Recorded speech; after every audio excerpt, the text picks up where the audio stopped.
Hello, my name is Nia. Welcome back to my channel, where I dive into the connection between Kriya Yoga as taught by Paramahansa Yogananda and the teachings of the Bible.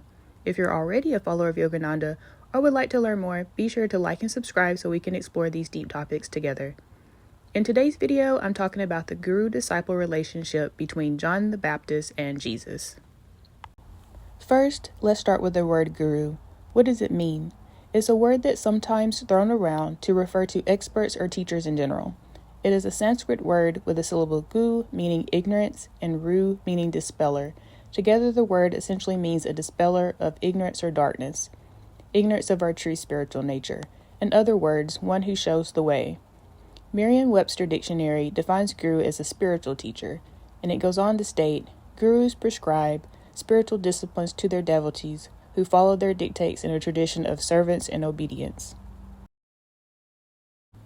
When I first started reading Paramahansa Yogananda's work, I felt like my eyes were being opened to a greater reality, which had nothing to do with church. It simply was what it was. To me, that's how truth is. It is what it is. And it was in his teachings where I first heard of Jesus having a guru. This ideal really piqued my interest.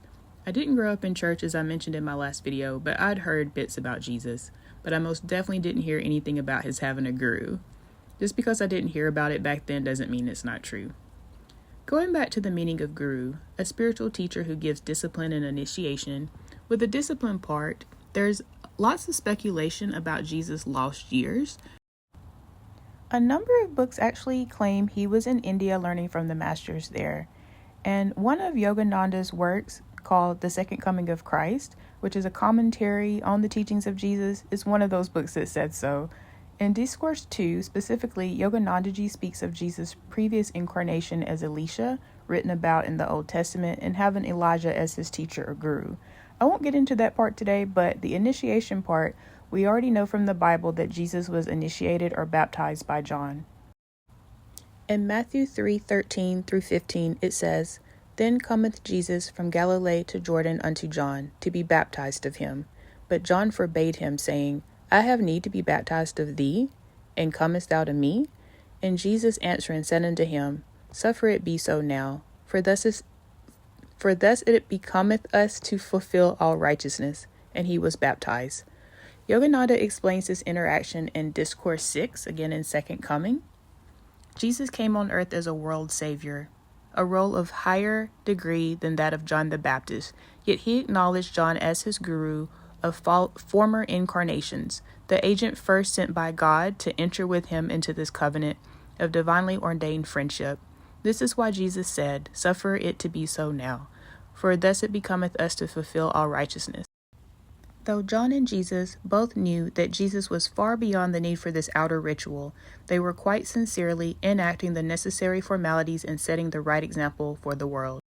And I'll stop there with his discourse. The whole ideal of following someone who knows God, whose consciousness has merged with that Christ consciousness or even cosmic consciousness, makes so much sense to me.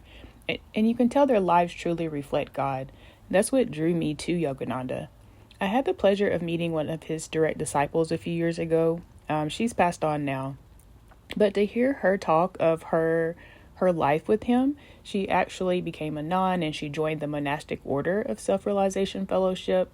But it was just so reminiscent of the lives of Jesus' disciples and all the miracles spoken of in the Bible. Just incredible. So what are your thoughts? Do you believe John was Jesus' guru? If so, where did you first learn it? Or let me know why you think it's not true. Comment below, let's discuss. If you like this video, don't forget to give it a thumbs up and subscribe. I'll also link a couple of my previous videos in the description below. Thank you for watching, and I will see you next time. Bye.